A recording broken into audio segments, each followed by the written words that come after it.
الشيطان الرجيم بسم الله الرحمن الرحيم الحمد لله والصلاة والسلام على رسول الله وعلى آله وصحبه ومن والاه اما بعد السلام علیکم و رحمت الله و برکاته. برادران بسیار عزیز گرامی، این محفل خیر برای صاحبای منزل، برای مهمانان و این روز شریف جمعه را که انشاءالله به همین وارد شدن نماز شام الکی شروع شده است. در اسلام اول شب بشود، بعد روز الکی جمعه وارد شده است. از همین وقت شام برای یک و یک شما تبریک و تحیت میگویم و از درگاه خداوند حنان و منان مسئلت آن را دارم که پروردگار این مادر مرحومه را که فرزندای خوب تربیت کرده و با وای رسانده است و الحمدلله امروز به نیکی یادش میکنند، همراه مهمانان در جوار رحمت خویش مستقر گرداند و خداوند به ما و شما ثواب و ثمره روز شریف جمعه را نصیب و روزی گرداند. حضرت اوس ابن اوس صحابی پیامبر صلی الله علیه و سلم از مردم انصار روایت میکند که رسول گرامی صلی الله علیه و سلم فرمود: این من افضل ایامکم یوم الجمعه، بزرگترین روزهای شما، بهترین روزهای شما ای مسلمانان روز شریف جمعه است. فیه نفخ و فیه صعق و فیه خلق آدم علیه السلام. این روز شریف جمعه روزی است که خدای تعالی آدم علیه السلام خلق کرد، آدم وارد جنت کرد. این روز جمعه روزی هست که قیامت هم در همین روز قایم می شود. مردم هم خدای تعالی باز از سر نو حشر میکنه و میخیزونه. بعدا حضرت گفت: فاکثروا علی من صلاتکم فی هذا اليوم فان صلاتکم معروضه علی. ای امت من، در همین روز جمعه بر من صلوات بیشتر بفرستید، زیرا صلوات شما برای من عرض کرده می شود. میگه یک شخصی که تازه مسلمان بود، نه دین اسلام قبول کرده است، ولی ماهیت عالم برزخ نمیفهمه که آدم با مردن خلاص نمیشه و ولی حیات داره و با یک حیاتی هسته که انشالله مرگ نداره، جوانی هسته که پیری نداره، نعمتی هسته که فنا نداره، زوال نداره، سلامتی هسته که بیماری نداره. میگه ایجاش خیز گفت: یا رسول الله، کیف تعرض علیک صلاتنا وقد ارمت یعنی بلیتا. ای حبیب خدا، گفت وقتی تو مردی میبرند در خاک میمانند. عادت خاک همیه که جسم جسد همه را میخوره. وقتی تو پوسیدی هیچی نموند، خاک همه را خورد. چقدر دعا و درودی ما برای تو عرض کرده میشود. حضرت تبسم کرد، گفت: این الله حرم علی الارض ان تأکل اجساد الانبیاء. خداوند بر زمین حرام گردانده است خوردن جسد پیغمبران را. جسد پیغمبر که اصلا خورده نمی شود. و این روح برای همه زنده است. روح همیشه زنده است، روح میرنده نیست. اللهم صل علی محمد و علی آل محمد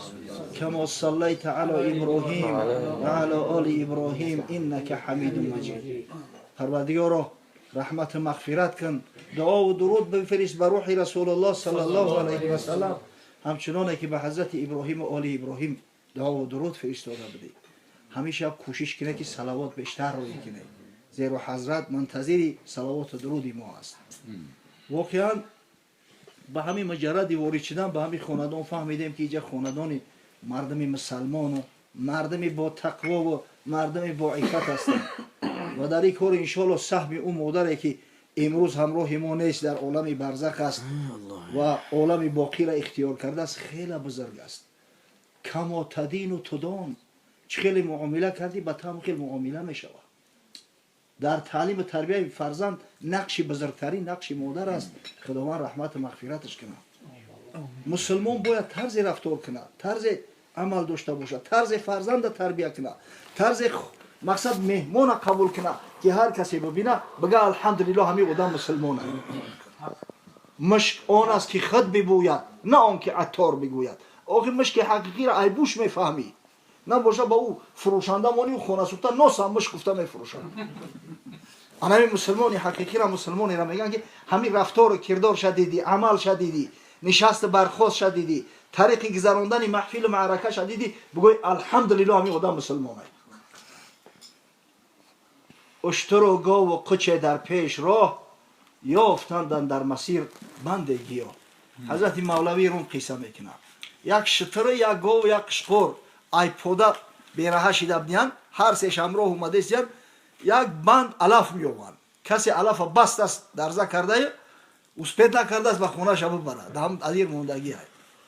گفت کچ بخشر کنیم این رو یقین هیچ کس از ما نگردد سیر از این قشقور همین اختی پیشی قوشه بوده گفت بچه اگر این ما تقسیم کنیم وزی سه حیثه شکم یکون تمو سیر نمیشه اینجا یک پرسه همه یک پرسه لیک عمری هر کی باشد بیشتر این علف او راست اولا گو که خور که اکابیر را مقدم داشتن آمد است از مصطفی صلی الله علیه و سلم اندر سنن گفت بیای سالای تولدتون بگین هر کدام که از ما بزرگ سالتر باشه به خاطر احترام همون کبر سین سالش بگذارم میره شیر مادرش حلالتر بخوره زیرا پیغمبر خدا صلی الله علیه و سلم گفت است که ریش سفیدا را احترام کنه لیس منا من لم یوقر کبیرنا حضرت میگه کسی که کلان سالای ما را احترام نمیکنه از ما نیست از امت من نیست ببینید گوسپند در وقت صحبت کلام پیغمبر صلی الله علیه و سلم دلیل میگیره امروز ما را چی بلایی زده است که فقط هم میگن ای تشیده میگن نوشگری چه و صحیح بخاری را به زبان تاجیکی ترجمه کرده گیان یه باشه لؤلؤ و مرجان به فارسی ترجمه شده است اوتیا بر بخون که پیغمبر تو چی میگه این پیغمبری که در زیمه ما این قدر حق داره این پیغمبری که عالمیا بزرگیش تصدیق میکنن خدا رحمت کنه علامه اقبال لاهوری را میگه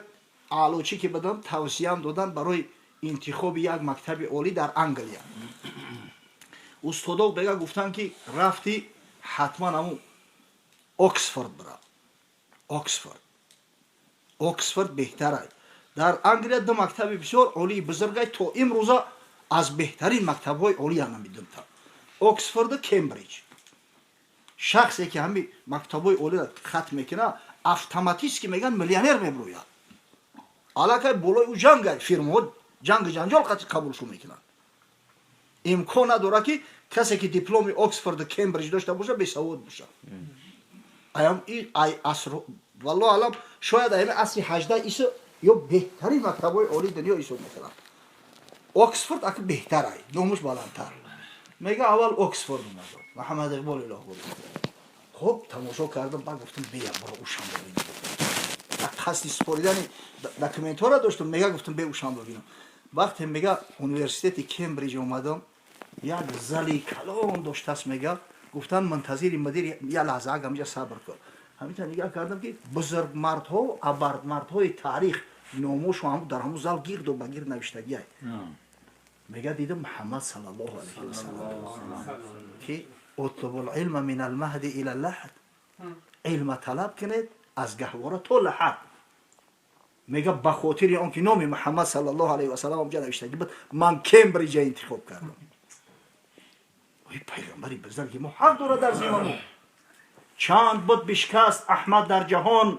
تا که یا رب گوی گشتن امتان به خاطر آنکه ما الله شناس باشیم یا رب بگیم اوه حضرت 360 بود شکست گر نبودی کوشش احمد تو هم می پرستیدی چه اجدادت سلام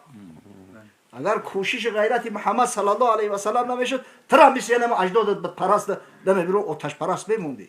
در زمینه ما حق داره وقتی مثال میاریم باید که مثال از پیغمبر مو بیاریم انا فلان بزرگی تا گفته است فلان بزرگ آخه بزرگا محمد مصطفی صلی الله علیه و سلم چی دردی داریم که از پیغمبر نمیگیم حتی یک شخص شناس حدیث پیغمبر را نمیدونه که حدیث حضرت میگه ضرب المثل عربی ای بدبخت این ضرب المثل نیست این سخن پیغمبر صلی الله علیه و سلم است و ما ینطق عن الهوا این هو الا وحی یوحی این سخنی هست که از هوا نیست پیغمبر کسی نیست از هوا بگه همش وحی نازل است جانب پروردگار است گفت خچ مرجی من در آن احود با قچ قربان اسماعیل بود اگه سر قصه خود بیاییم قشقار گفت که بچه ها من نمیدونم شما چند سال عمر دارید نه که من همسین سالی همون قشقاری هستم که حضرت ابراهیم در عوض اسماعیل علیه السلام ذبح کرد دهان فراویز نداره که گاو گفتا بوده من سال خورد جفتی آن گاوه که آدم جفت کرد تو گوالی بچه بوده گاو من میدونی همون گاوه که آدم علیه السلام زمین کشت کرده گندم کارید من همسین سالی همون اوخی دیگه آدم علیه السلام بسو تاریخ نیسته بیچاره شتر گوش کرد اشتر از ایشان این شگیفت سر فرود آورد آن را برگرفت بر هوا برداشت آن بندی فسیل اشتری بختی سبک به قول و قل او سفسته و هوای دهنی او را دید شتر خم شد و علف گرفت بندی علف همی تا برداشت و در همون هوا میده کرده خویده است که مرا خود حجت تاریخ نیست که چنین جسم و عالی گرده نیست گفت هیچ حجت نیست که من برای شما را گودرجدینی ما بگم هر کی بیند دانده جانی پدر که نباشم از شما من خورتر همین کسی اندکی فراسه داره همین ببینه میفهمه که من از شما خورده است حقیقتا شتر مثل گاو و گوسپند تیز به بلاغت نمیرسه او وقتی کلون میشه حالا که اسکین سالش به جای رسیده است اگر گوسپند مثلا گوسپند کلون باشه ای 6 ماه بلوش کشته شوه بزه ای ساله بلوش کشته شوه گاو از 2 ساله بالا شتر تا 5 ساله نباشه قربانیش کرده نمیشه مقصد غرض از شتر چی است یک ره به شتر بینگر تا صنع خدا بینی مقصد همین مرد مسلمان هم باید بسیار نمو شتر باشه وقت دیدیش بفهمی که انشالله یعنی مردک مسلمان است رفتارش اسلامی است دسترخوانش اسلامی است مهموناش همش الحمدلله مسلمان ها هستند در محفل معرکش غیبت نیست گپی بیهوده نیست لق نیست در محفل معرکه سعی میکنن که سخن خدا و پیغمبر گفته شود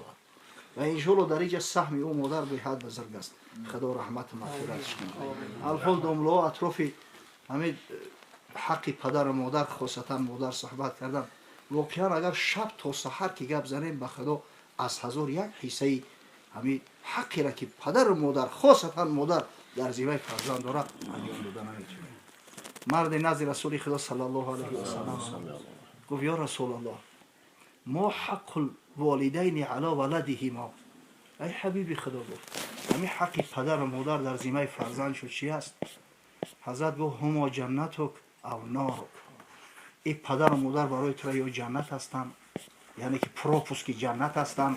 اگر در زندگی خدمت کردی انشالله وارد جنت میشی یا سبب عذاب و عقوبت دوزخی شدن تو هستند اگر به شرطی که از تو گیلمند از تو آزرده بروند اگر تو عاق والدین بشی اکثر مردم ما گمان میکنن که این عاق مثل طلاق است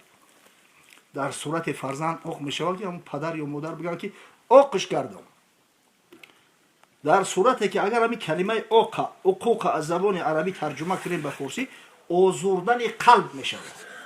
همین قلب پدر یا مادر فرزند آزرده شد دماغش سوخت بفهم که عاق شدی بریم سعی کردن در کار با پدر و مادر همیشه نرم و ملایم در هر حالتی باشی ولو تنها